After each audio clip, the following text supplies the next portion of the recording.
আর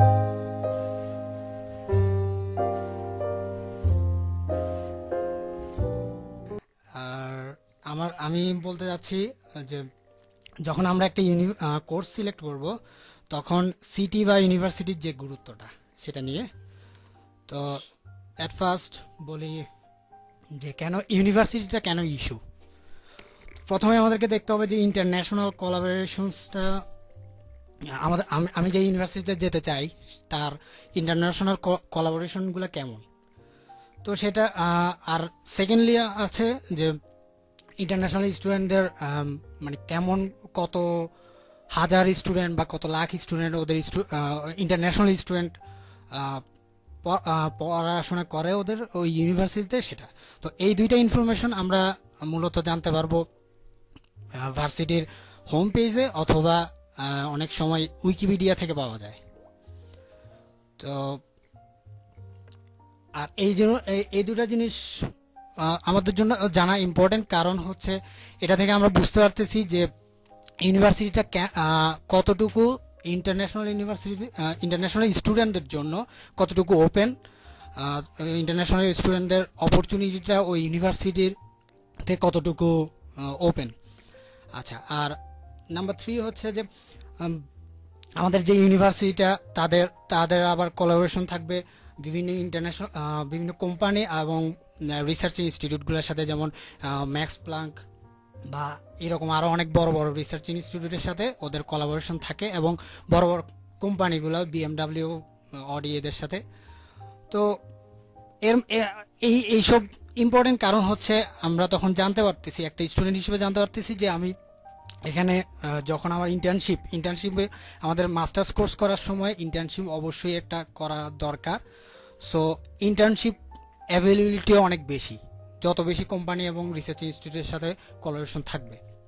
আর university ranking আসলে এই জিনিসটা নিয়ে একটা জিনিস বলা উচিত যে অনেক সময় বলা হয় যে which is the best university in Germany.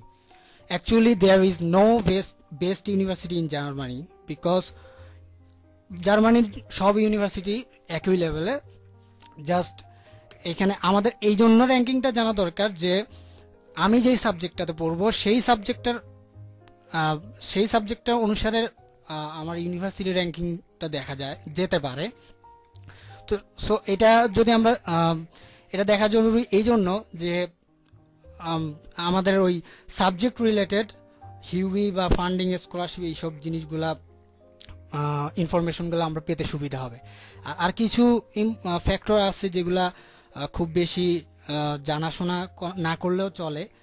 তাও সেটা হচ্ছে যে বছরে কয়টা রিসার্চ হচ্ছে, সেখানে ফ্যাকাল্টি কত বড় বা কত সংখ্যক ফ্যাকাল্টি আছে। তারপর ইন্টারন্যাশনাল সাইটেশন, বিভিন্ন জার্নালে কিভাবে আমাদের ইউনিভার্সিটির বিভিন্ন পেপারগুলো নিয়ে সাইট করা হয়, এটা। তারপর এখন আমি কথা বলবো যে কেন সিটিটা কেন ইস্যু হয়ে দাঁড়ায়। তো সেখানে হচ্ছে যেহেতু আমি মিউনিখে থাকি, আমার জন্য ফার্স্ট আমি সবসময় আমার মাথায় এটা ঘুরে যে অ্যাকোমোডেশন। এখানে মিউনিখে যেমন অ্যাকোমোডেশনের অনেক কস্ট এবং সচরাচর পাওয়া যায় না। আমি নিজেও রুম শেয়ার করে থাকতে হচ্ছে না, অন্যদের সাথে রুম পাচ্ছি না গত 6 মাস ধরে। তো এটা একটা ইম্পর্টেন্ট বিষয়।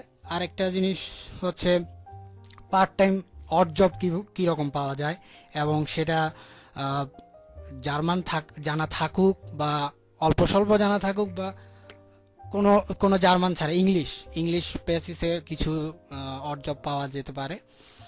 তারপর ট্রান্সপোর্টেশন ফ্যাসিলিটি, এটা একটা ইম্পর্টেন্ট বিষয়, কারণ ট্রান্সপোর্টেশন ফ্যাসিলিটি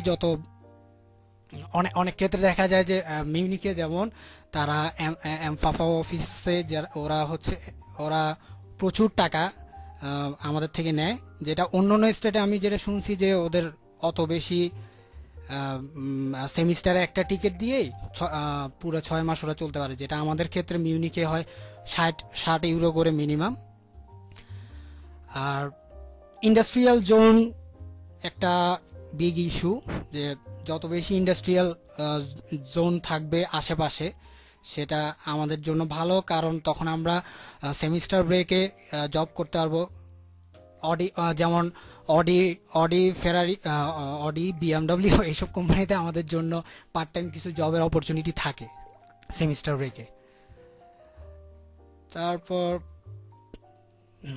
আচ্ছা, আর ব্লক অ্যাকাউন্ট নিয়ে সবাই একটু চিন্তিত থাকে, সবাই বাংলাদেশ থেকে আসার আগে। তো এটা জেনে রাখা ভালো যে আমাদের মিউনিকে ব্লক অ্যাকাউন্ট ব্লকই রাখতে হবে, সেখানে কোনো ইয়ে নেই। যেটা অন্য অন্য স্টেটে, আমি বেশ কিছু স্টেটের কথা শুনছি যারা এখানে ভিসা এক্সটেনশন, অ্যাকচুয়ালি আমরা বাংলাদেশ থেকে আসি 3 মাসের ভিসা নিয়ে। তো এখানে যখন আমরা ভিসা এক্সটেন্ড করতে যাব, তখন তারা ম্যান্ডেটরি বলেই দেয় যে তোমাকে ব্লক রাখতে হবে, এবং এইটা 1 বছর পর্যন্তই রাখতে হবে, এবং প্রতি মাসে 659 ইউরোর বেশি 1 টাকাও তুমি তুলতে পারবা না। সো এইটা একটু দেখতে হবে যখন আমি একটা সিটি সিলেক্ট করব। আর অবশ্যই অবশ্যই পার মান্থ আমার কত খরচ হবে সেটা জেনে রাখা ভালো। সেটা অনেকেই আমাদের গ্রুপের ওয়ালে অনেকে হয়তো পোস্ট করে, বা অনেকেই শেয়ার করছে অলরেডি যে কত। আর ইংলিশ স্পিকিং জোনগুলাতে, যত শহরগুলাতে যত বেশি যাওয়া যায় তত নিজের জন্য ভালো, নিজের মেন্টাল একটা স্যাটিসফ্যাকশন থাকে, যেটা ফ্রেন্ডলি অ্যাটমসফিয়ার থাকলেও মেন্টাল একটা অ্যাডভান্টেজ পাওয়া যায়। আর আচ্ছা, সো এই দুইটা ইস্যু কিভাবে ম্যাটার করতেছে।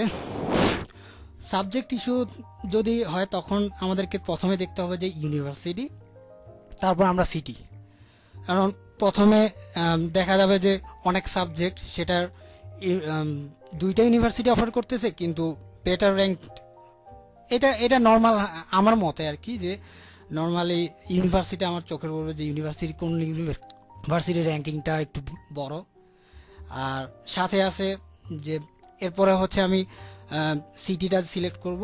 আর যদি ফান্ডিং এবং ফাইন্যান্সিয়াল ইস্যুর ব্যাপারে হয়, সেক্ষেত্রে আমাদেরকে দেখতে হবে যে কোন ইউনিভার্সিটি, বা অনেক ইউনিভার্সিটি আর স্টেটগুলা বাড়তি বলেই দেয় যে আমাদের ইন্টারন্যাশনাল স্টুডেন্টদের জন্য আমার স্কলারশিপ আছে, যেটা আমাদের মিউনিকে একটা বাভারিয়ান স্কলারশিপ বলে একটা জিনিস আছে, যেটা বায়ার্নের স্টুডেন্টদের জন্য দেওয়া হয়, ইন্টারন্যাশনাল স্টুডেন্টদের জন্য।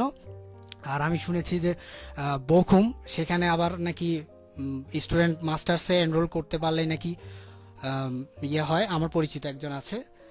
আর আর বিগ সিটিগুলোতে যেহেতু কস্ট বেশি, সেটা একটু দেখতে হবে। তারপর ট্রান্সপোর্ট টিকিট, এটা তো আগেই এটা নিয়ে কথা বলছি। এই